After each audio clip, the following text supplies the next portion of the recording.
જોઈ રહ્યા છો KP news channel. Editor in chief Rafiq શેખની સાથે. કેન્દ્રીય પૂર્વ મંત્રી સ્મૃતિ ઈરાની સુરતની મુલાકાતે ભાજપ કાર્યાલય ખાતે પત્રકાર પરિષદ. કેન્દ્ર સરકારના બજેટ સંદર્ભે આયોજન, પ્રજાલક્ષી બજેટ અંગે આપી માહિતી. પૂર્વ કેન્દ્રીય મંત્રી સ્મૃતિ ઈરાનીનું નિવેદન. પ્રગતિશીલ ભારતનું આ બજેટ છે. આજે પ્રોફેશનલો ઉપસ્થિત રહ્યા અને બજેટ વિશે ચર્ચા કરી. પીએમ મોદીનું અભિનંદન કરવામાં આવ્યું.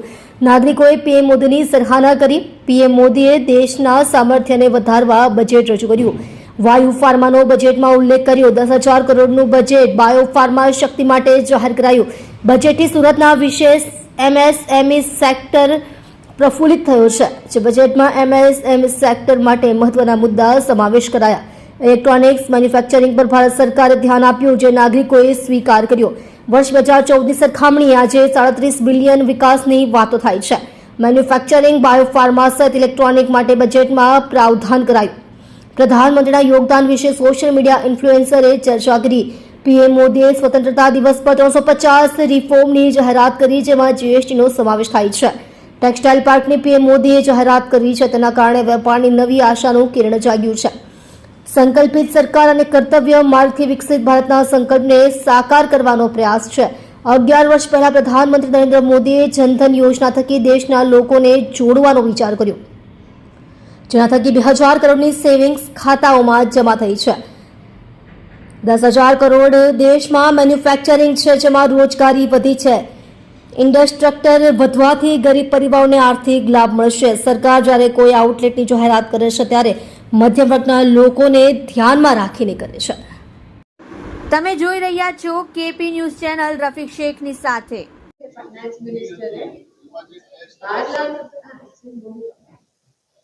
4-5 विषयों में विस्तार થી તમને જવાબ આપો. તમને વાંધો ના આવે.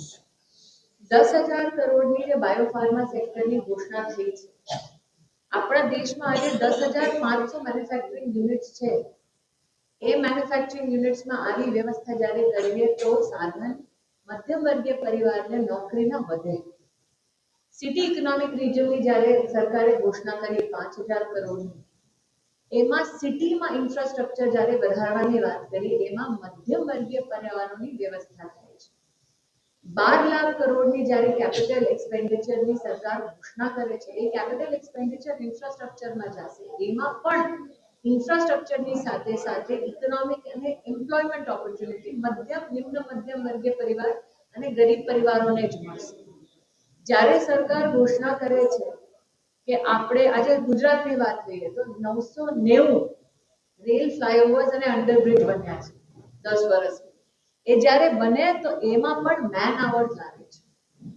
તો જ્યારે સરકાર કોઈ પણ આઉટલેટ ઘોષિત કરે છે, એ આઉટલેટ મધ્યમ વર્ગીય નિમ્ન મધ્યમ વર્ગીય પરિવારોના જ કામ આવે છે. મેં હમણાં જ આપને યુપીઆઈ ના નંબર આપ્યા છે. હું આપને સેલ્ફ હેલ્પ ગ્રુપ્સના નંબર આપી દઉં છું. 10 કરોડ બહેનો જે છે સેલ્ફ હેલ્પ ગ્રુપમાં, એ દરેક વર્ષે રૂરલ ઇકોનોમીમાં $37 બિલિયન નું સૃજન કરે છે ઇકોનોમિક ઓપોર્ચ્યુનિટીઝ. તો તમે આને જ માત્ર ગણો તો આ બહેનોના પોતાના કામ છે. અને બહેનોએ જેટલું ક્રેડિટમાં લીધું પૈસા, એની એનપીએ ભાઈઓ કરતા વધારે સારી છે, ઓછી છે. એટલે આ બહેનો સરકારથી જ્યારે ક્રેડિટ લે, લોન લે, તો પછી ઓબ્વિયસલી ઇકોનોમિક ઓપોર્ચ્યુનિટીને લેવરેજ કરી જે કામ કરે છે, એ કામ કર્યા પછી પૈસા બચે છે, એટલે પોતાના ક્રેડિટ પાછા આપે છે, એટલે એનપીએ ઓછું છે.